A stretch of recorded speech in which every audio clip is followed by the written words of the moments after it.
Well, it was September of 2010, and I started getting really bad headaches like I've never had before in my life. Always been a healthy person, never went to the doctor. And I remember asking Tara, I said, well, what is a migraine headache? I've never had a migraine headache before. Could it be a migraine headache? And she said, well, maybe. We'll go to the store and get some migraine medication and take it and see what happens. And it just didn't go away. One of the girls that I worked with told me, just go by a doctor's care. They might be able to give you a shot and have the headache go away, which I did. And it went away in about a week. And I remember telling Tara, it's kind of weird because I don't think the medication or the shot actually made the headache go away. It just seems like it went away all on its own. And for the next 3 months, I never had one symptom come back.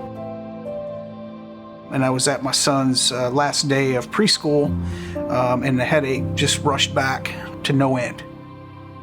I remember telling Tara I need to go see the family doctor on Monday morning, which I did, and went in, and I remember talking to my doctor and him telling me, well, I know there's something wrong because you never come and see me. I'm going to send you over to get a scan, which he did, and they took the scan, and that's when we looked at the scans and determined that I needed to go in and have the tumor taken out. It was about the size of a softball in the middle of my head, and it pushed one side of my head over to the other side. And the doctor's like, let's get you in the hospital right now. And I said, nope, I'm staying home for Christmas. You can schedule me after Christmas.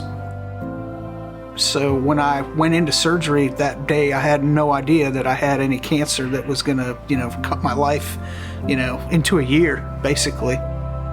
My husband had grade 4 brain cancer. It's the same cancer that killed Ted Kennedy. He used the word glioblastoma, no idea what that meant, and he told me to go home and get my affairs in order, that we were looking at probably about a year.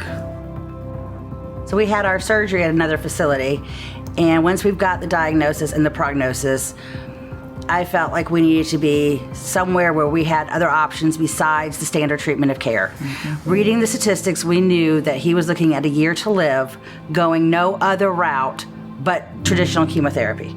And it's proven over and over again it doesn't work on this cancer. It turns out we qualified for and enrolled in a clinical trial that required us to be approved before you started a chemotherapy treatment. Our doctor down here at MUSC was fabulous. He actually gave us hope, but very realistic hope, that this was unproven. But when you're dealing with this kind of cancer, what could be worse? So we figured if it doesn't help us, you owe it to somebody else to at least try it. Had we listened to the original neurosurgeon and stayed at the original facility, we would have missed that window to enroll in a clinical trial, which we truly believe is part of the reason why we're still here today. I would drive here in the morning, do my radiation, and then go to work every morning. Being able to come down here, go through the radiation and not have any side effects to where I could go do the rest of my job during the day is fantastic.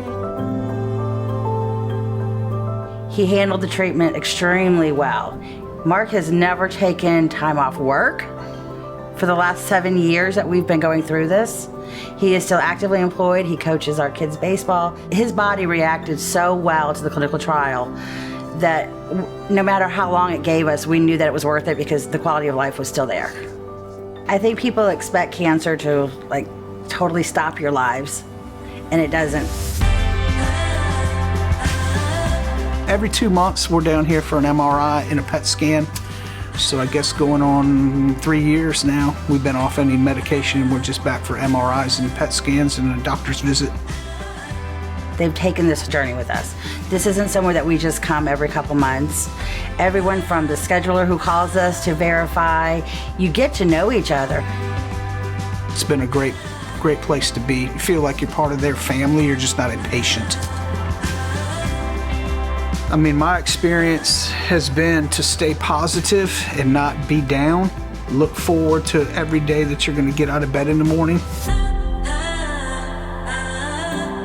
We have met a lot of brain cancer warriors out there that have seeked us out because they've heard our story. And people do need that hope. They needed to hear that you can beat this.